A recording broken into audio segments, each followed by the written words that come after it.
8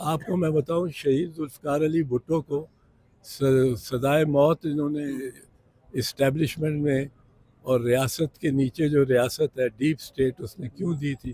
اس لیے نہیں کہ اس کے اوپر قتل کا الزام ثابت ہوا تھا، وہ تو مسعود محمود کی گواہی ہی ایک لنک تھا، ایک کڑی تھی جو ٹوٹ گئی تو وہ ساری چین ٹوٹ جاتی ہے. تو وہ مسعود محمود کا بیان نہیں تھا. سزا شہید کو اس لیے دی گئی کہ انہوں نے چھٹی آئینی ترمیم اور ساتویں آئینی ترمیم کے تحت ایلیٹ کیپچر کر لیا تھا جوڈیشری کو. نواز شریف کو نکالا اور سزا اس لیے دی گئی، اس دن فیصلہ ہو گیا اس کو نکالنے کا جس دن اس نے سپریم کورٹ پہ حملہ کیا، سجاد علی شاہ کو اور ان کے ساتھ جو بینچ بیٹھا تھا بینچ نمبر 1 ان کو بھاگنے پہ مجبور کیا اور حاوی ہو گئے جوڈیشری پہ، ایلیٹ کیپچر ہو گیا. ہمیں ہماری بی بی شہید کی جو گورنمنٹ تھی وہ کیوں نکالی گئی؟ کیونکہ ہم نے جج جو اپوائنٹ کیے تھے ان کو نکالنا مقصود تھا. تو یہ جج بھی جو آج آ رہے ہیں نا سپریم کورٹ میں 8 کے 8 یا جو ہائی کورٹوں میں جا رہے ہیں، اس ساری ایک تگ و دو میں کہ جوڈیشری کا ایلیٹ کیپچر ہو جائے. وہ لینن نے کہا تھا commanding heights of the state کو کیپچر کرو پہلے، ان میں عدالتیں سب سے پہلے ہوتی. تو وہ جو ایلیٹ کیپچر ہے نا، اس کے بعد میں تو دیکھتا ہوں بربادی اور 31 جولائی 2009 ریپیٹ ہوتا نا سر. بربادی زیادہ سے زیادہ ان کی جو یہ ایلیٹ کیپچر کر رہے ہیں، ایلیٹ کیپچر جو قبضے میں لے رہے ہیں گردن سے پکڑ کے عدلیہ کو اور اپنے ماتحت اس کو لا رہے ہیں. ان کو یہ ہوش آنا چاہیے کہ پہلے بھی جو تھیں اس کی جو جتنے بھی نظیریں ہیں وہ کوئی اچھی نہیں ہیں اور اچھے نتائج نہیں نکلے، اور اس سے جمہوریت اور سیاسی جماعتوں کو بھی بہت نقصان ہوا ہے. اور عدلیہ کو برداشت کرنا اور اس کو احکامات اس کے جو جائز احکامات ہیں ان کو ماننا بہتر ہے ان کے لیے، بجائے اس کے کہ یہ راستہ نکالیں کہ کس طرح عدلیہ کے آرڈرز کو وائلیٹ اور فرسٹریٹ کیا جا سکتا ہے. سر آپ کو یہ 31 جولائی 2009 ریپیٹ نظر آ رہا ہے کہ یہ ججز کا بھی انجام وہی ہوگا جیسے پہلے 100 سے زیادہ فارغ ہو گئے تھے؟ میں آپ کو بتاؤں، اب آپ جج ہے نا، یہاں 10 جج کھڑے ہوئے ہوں، آپ اب جو گنتی ہونی ہے نا اور شناخت ہونی ہے وہ کون سا منیری جج ہے، چیف جسٹس محمد منیر کے پیچھے چلنے والا، جس نے تمیز الدین کیس میں گورنر جنرل ریفرنس میں 1956 میں، پھر 200 کیس میں تو حد ہی کر دی. پہلا کیس تھا جس میں سپریم کورٹ نے 1958 میں مارشل لاء کو لیگل کہہ دیا. effective coup d'etat is an internationally recognized legal method of changing a government. مطلب ہے بغاوت اگر سے آپ نکال دیں، اگر سکسیسفل ہو جائے تو یہ لیگل میتھڈ ہے. اب یہاں تک ہمارے کورٹ ہے. اب دوسری طرف ایک اور روایت بھی ہے، وہ روایت ہے اے آر کارنیلیس کی، جس نے تمیز الدین میں بھی اختلاف کیا اور 200 میں بھی اس طرح اختلافی تھا کہ اس نے کہا کہ یہ تو اگر لگ گیا مارشل لاء تو لگ گیا، لیکن جو رائٹس ہیں سٹیزن کے وہ کبھی مجروح نہیں ہو سکتے. سو یہ اب آپ دیکھیں گے اگلے 4 مہینے 3 مہینے 2 مہینے میں شاید میری بات سن کے آج سے لوگ فیصلہ کرنا شروع کر دیں یہ کارنیلین جج ہے اور یہ جو ہے یہ منیری جج ہے. سر یہ جو ججز کے خطوط آئے ہیں جوڈیشل کمیشن کا اجلاس معطل کر کے آج ملتوی کیا جائے، آج منیب صاحب خود بھی آگے جو پچھلے 2 اجلاسوں میں نہیں تھے، اس کو کیسے دیکھ رہے ہیں؟ اسلام آباد ہائی کورٹ سے بھی جج خط لکھ رہے ہیں، سپریم کورٹ کے اندر سے واضح اٹھ رہی ہیں، لیکن کان کوئی نہیں دھر رہا. یہ جو خطوط کا لکھنا یہ تو سلسلہ شروع کیا تھا قاضی فیضی صاحب، اور بڑا دکھ ہوتا تھا کہ یہ آپس میں سینئر پیونی جج اگر ان کو کوئی تکلیف ہے جا کے چیف جسٹس سے کمرے میں مل کے بات کریں، بھائی صاحب یہ نہ کریں نو نہ کریں اور آپس میں طے کریں. یہ کیا کہ خط جاری بھی کیا اور وہ بھی کانفیڈینشیل نہیں رکھا, نیچے لکھا ہے ایشو ٹو دا پریس, یہ بھی لکھا ہے ان خطوط میں. تو یہ روایت یہ غلط روایت ہے, یہ ہونی نہیں چاہیے. پر اب مجبوراً میرا خیال ہے منصور علی شاہ کو بھی شاہ صاحب کو بھی اس پہ آنا پڑا ہے, کیونکہ اب چیف جسٹس نے قاضی فائز عیسیٰ نے روایت ڈالی ہے کہ جو چیز اگنور کرنی ہے اگنور کر دیتے. وہ ابھی بتا رہے تھے بھنڈاری صاحب ایڈوکیٹ کہ ان کی جو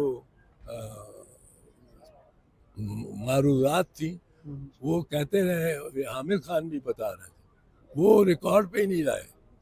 اور ہاں ریکارڈ اور فیصلہ چیمبر میں جا کے کر دیا جیسے وہ پیش ہی نہیں ہوئے تقریباً. تو یہ غلط روایت ہے.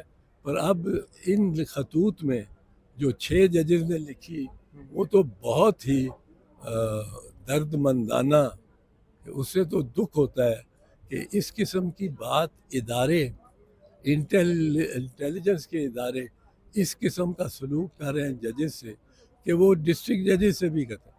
آپ ایک چیز یاد رکھیں کہ قاضی فائز عیسیٰ نے بطور چیف جسٹس یہ لکھا تمام چیف جسٹسز کو, چاروں چیف جسٹسز کو, کہ آپ اپنا فل کورٹ بٹھا کے اور پوچھیں, فل کورٹ کو چیمبر میں, اور پوچھیں کہ باقی ججز کا کیا رائے ہے سب کی اس آپ کے خط پہ. وہ چاروں چیف جسٹسز کو بلایا میٹنگ میں اور ان چاروں ہائی کورٹس میں, اور ان کے چاروں کے سارے ہائی کورٹس سب ججز نے کہا کہ یہ بالکل ہو رہی ہے, انٹرفیئرنس ہو رہی ہے, یہ ایجنسیاں ہم پہ دباؤ ڈال رہی ہیں, ہمارے ڈسٹرکٹ ججز پہ بھی دباؤ ڈال رہی ہیں. اب اتنا جب یونینیمس فیصلہ ہو تو یہ اس کا کچھ کرنا چاہیے, یہ 6 ججوں کے خط پہ بھی اور اس 4 ججوں کے خط پہ بھی. سر تھینک یو سو مچ. انتظار حسین پنجوتھا صاحب جو ایک طویل غیر حاضری کے بعد اب کہہ لیں کہ سامنے آئے ہیں, ماشاءاللہ صحتیاب بھی ہو گئے. سر عمرہ بھی کر کے ہیں, بہت مبارک ہو پہلے آپ کو واپسی کی بھی اور ربائے صحت ہونے کی بھی اور عمرے کی بھی. بہت شکریہ. سر یہ بتائیں کہ ظاہر ہے بڑا مشکل وقت ہوتا ہے, اس کو جتنا بندہ نہ ہی یاد کرے اتنا ہی بہتر ہوتا ہے, لیکن کچھ ہلکا پھلکا سا بتائیں کہ واٹ ایکچولی ہیپنڈ, کہ آپ کہاں تھے اور کہاں سے کیا ہو گئے. میں اسلام آباد ہائی کورٹ سے نکلا تھا اور اسلام آباد ہائی کورٹ سے واپسی پہ مجھے اغوا کیا گیا, اور اغوا کی ساری سٹوری آپ کو پتہ ہی ہے. بنیادی بات یہ ہے کہ اگر آپ کسی نظریے کے اوپر کھڑے ہیں تو اس نظریے کے ساتھ ہمیشہ کھڑے رہنا چاہیے. تو الحمدللہ خان صاحب کے ساتھ کھڑے ہیں. خان صاحب کے لیے پہلے بھی ہم ان کے وکیل رہے ہیں, آپ کو پتہ ہے جب پرائم منسٹر تھے تب بھی ہم ان کے وکیل تھے, تو ہم نے تو وکالت ہی کی ہے اور وکالت کرتے رہیں گے. تو سر آپ سے کوئی وہ ایک ہی جگہ پہ آپ کو رکھا گیا یا شفٹ کرتے ہیں مختلف جگہوں پہ؟ دیکھیں اس کے بارے میں وہ بتا چکا ہوں, مجھے جگہ کا مجھے اتنا زیادہ نہیں ہے. پٹی بندی ہے آنکھوں پہ, میری آنکھوں لوکیشن تو جو ہے وہ 3-4 دفعہ بدلی گئی, اور باقی جو ڈیٹیل ہیں اس دن بھی کافی مجھے جگہوں پہ رکھا گیا تھا, آخری دن بھی. اس کے علاوہ تو مجھے زیادہ علم نہیں ہے کہ مجھے کہاں رکھا گیا اور کیا. سر وہ آپ سے مطالبہ کیا کیا جاتا رہا ساری دوران میں, کوئی بات چیت کی جاتی رہی, بس چپ کر کے لہذا سائڈ پہ رکھا ہوا تھا؟ دیکھیں وہ مطالبات جو ہے وہ آپ کے سامنے آ چکے ہیں. میری فیملی کو بھی ویسے تو جو رینسم کی کالز اور میسیجز میری وائف کو بھی آئے تھے, تو یہ تو چلتا رہا ہے. تو بغیر رینسم کی پھر آپ واپس بھی آ گئے؟ دیکھیں وہ ڈیمانڈز تو ان کی تھیں, اور جس طرح وہ ہوا وہ آپ کے سامنے ہے کہ وہ اس دن جو انسیڈنٹ ہوا ایگزیکٹلی وہاں پہ فائرنگ ہوئی تھی. میں نے تو فائرنگ دیکھی تھی, اور بس اللہ نے کرم کیا اور بچ گیا. وہ پولیس والے اس رات کو جو تھے وہ میرے لیے تو فرشتے ہیں.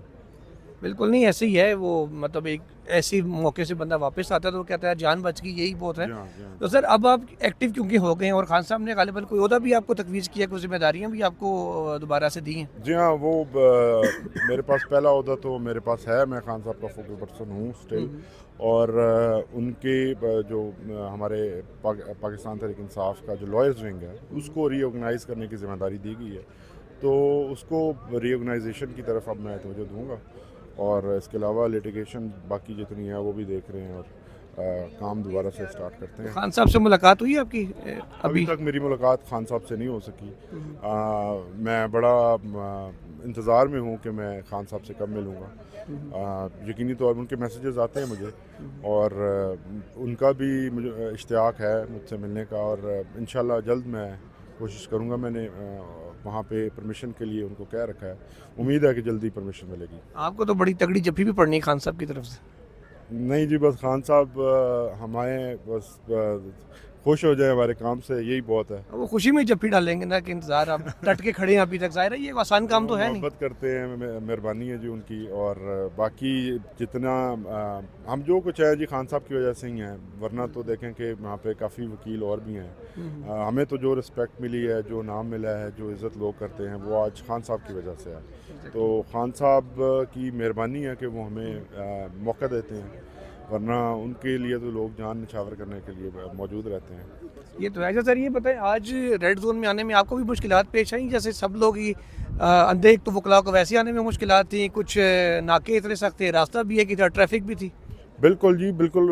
ریڈ زون دیکھیں کہ سب سے امپورٹنٹ جو ہماری عدالتیں ہیں، سپریم کورٹ ہو یا اسلام آباد ہائی کورٹ، وہ اس ریڈ زون کے اندر ہیں، تو اس طرح کا ماحول تو نہیں ہونا چاہیے۔ اور دوسری بات یہ ہے کہ اگر کسی نے احتجاج کی کال دی ہوئی ہے تو کتنے وکیل آ جائیں گے، کیا ہو جائے گا؟ تھوڑی یہ تو بیسیکلی تو پینک کی صورتحال ہے جو اس حکومت کے اندر اس وقت آپ کو ہر طرف نظر آ رہی ہے، ہر محکمے کے اندر آپ کو پینک نظر آتا ہے، ہر ان کے کام، ہر سٹیپ کے اندر حکومت لڑکھڑائی ہوئی ہے۔ تو یہ لڑکھڑائی ہوئی حکومت اگر یہی حرکتیں جاری رکھے گی تو زیادہ دیر نہیں چل پائے گی۔ ایگزیکٹلی۔ تو سر اب آپ آج کے احتجاج کو کیسے دیکھ رہے ہیں؟ ظاہر ہے وکلاء تو اتنی بڑی تعداد میں پہنچ نہیں پائیں گے یہاں پہ، تو پلانس کیا ہیں؟ ادھر اندر اجلاس تو ہوتا رہے گا، جج تو وہ لگا ہی لیں گے، تو کیا 31 جولائی 2009 کا رپیٹ ہے کہ یہ سارے بھی کسی ایسے آرڈر کے تحت فارغ ہو جائیں گے جب IMF کا وفد بھی جائزہ لینے آ گیا ہے کہ سانو دسو تسی جج کیویں لاندے ہو؟ دیکھیں یہ بہت امپورٹنٹ ہے کہ IMF کا وفد آیا ہوا ہے، اور دنیا جو ہے وہ دیکھ رہی ہے، یہ یہاں پہ ہماری عوام بھی اس وقت تو دیکھ رہی ہے، جتنا شور خان صاحب نے ان کو دے دیا ہے، دھوکہ تو کسی کو نہیں ہے۔ تو یہ ایک ایسی اپائنٹمنٹ ہے، ایک ایسی امینڈمنٹ ہے جس کو ریورس ہونا ہے الٹیمیٹلی۔ پاکستان کا مستقبل اور یہ امینڈمنٹ اور یہ اس قسم کی اپوائنٹمنٹس یہ ایک ساتھ چل نہیں سکتے، تو اس کو ریورس ہونا ہے، کیونکہ جو انڈیپینڈنس آف جوڈیشری ہے اس کے بغیر کوئی معاشرہ چل ہی نہیں سکتا۔ آج ہماری جو صورتحال فائنینشلی ہے، اکانومی وائز ہم دنیا کے سب سے جو نیچے سے ترقی کر رہے ہوں گے، اس رینکنگ میں آ رہے ہوں گے، تو یہ زیادہ دیر نہیں چلنے والا، اور اسی کے لیے ہماری سٹرگل ہے۔ آپ کے سامنے ہے کہ ہم جس طرح سے 3 سال سے سڑکوں کے اوپر احتجاج کر رہے ہیں، ہمارا کوئی ذاتی ایجنڈا نہیں ہے، کسی کے ساتھ ہماری کوئی ذاتی دشمنی نہیں ہے، ہم ایک لارجر کاز کے لیے کھڑے ہیں، اور وہ کاز دنیا بھر میں جب بھی اس کے لیے آواز اٹھائی گئی ہے، الٹیمیٹ کامیابی اسی کاز کی ہوئی ہے۔ تو ہم بھی پورے امید ہیں انشاءاللہ ہم ہی کامیاب ہوں گے، اور ہماری کامیابی کی صورت آپ یہ دیکھیں کہ کہنے کو تو صرف لائرز کا پروٹیسٹ ہے، اور ویسے کہتے ہیں کہ کوئی سامنے نہیں آتا، لیکن پورا اسلام آباد بند ہے، اور اگر لائرز کے پروٹیسٹ کے اوپر یہ صورتحال ہے تو جس دن قوم کی یا PTI کی دوبارہ سے کال آئے گی تو اس دن کیا ہوگا؟ شاید ملک بند کر دیں۔ نومبر میں دیکھا نہیں، اب سارا بند ہی تھا۔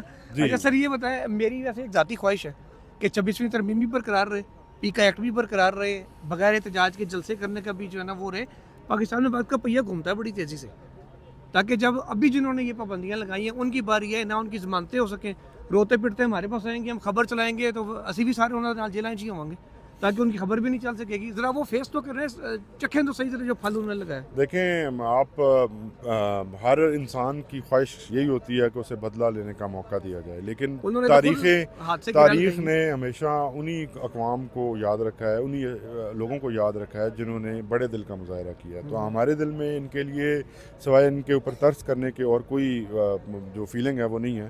ہم ان پہ ترس کھائیں گے، اور ہم نہیں چاہیں گے کہ یہ قوانین جو ہیں یہ کسی کے اوپر بھی لگیں، ہمارے کسی دشمن کے اوپر بھی لگیں، تو ہم تو ان قوانین کو ختم کریں گے، چاہے انہوں نے ہمارے ساتھ زیادتیاں کی ہیں، ہمارے گھروں میں گھسے ہیں، چار دیواری کو پامال کیا گیا ہے، کوئی ایسی مثال نہیں ملتی ظلم کی جو اس وقت ہماری اپنی قوم کے اوپر، ہماری اپنی پولیس فورس کی طرف سے، ہمارے اپنی حکومتی اداروں کی طرف سے نہ آئی ہو۔ تو یہ کوئی مثالیں، اچھی مثالیں نہیں ہیں یادگاریں اچھی یادگاریں نہیں ہیں، ان کو ہم مٹائیں گے، ہم یہ چیزیں ہرگز نہیں کریں گے۔ خان صاحب کے پوائنٹ آف ویو سے میں آپ کو بات کروں تو وہ ملٹیپل ٹائمز یہ اناؤنس کر چکے ہیں کہ ہم ان کو معاف کر دیں گے، ہم فتح مکہ کی طرح جو ہے سب کو معاف کریں گے، سب کے لیے اپنے دل کھولیں گے، یہ ہماری قوم ہے، ہمارا ملک ہے، ہمارے لوگ ہیں، اگر کسی سے غلطی ہوئی ہے تو ہم اس کو ساتھ لے کے چلیں گے، انکلوسیو پولیٹکس ہم کریں گے، ہم انکلوڈ کریں گے، ان کو ایکسکلوڈ نہیں کریں گے۔ سر چلیں اچھی بات ہے، لیٹ سی اب وہ ٹائم کب آتا ہے کہ جب آپ کو یہ موقع ملتا ہے اور اس طرح کی چیز ہوتی ہے۔ انشاءاللہ آئے گا، چلیں انشاءاللہ جی، ہوپ فار دی بیسٹ۔ ناظرین یہ انتظار پنجوتھا صاحب کا آپ نے موقف سنا کہ جب وہ پہلی بار انہوں نے کچھ بیان کیا کہ وہ کہاں تھے اور ویلاگز میں آ کے اور کس طریقے سے وہ پھر باہر آئے، اور عمران خان صاحب کی کیونکہ فوکل پرسن بھی ہیں، اہم ذمہ داریاں بھی ان کو ملی ہیں، وہ کیا بات تھی وہ ساری آپ نے سنی۔ اجازت دیجیے، اللہ حافظ۔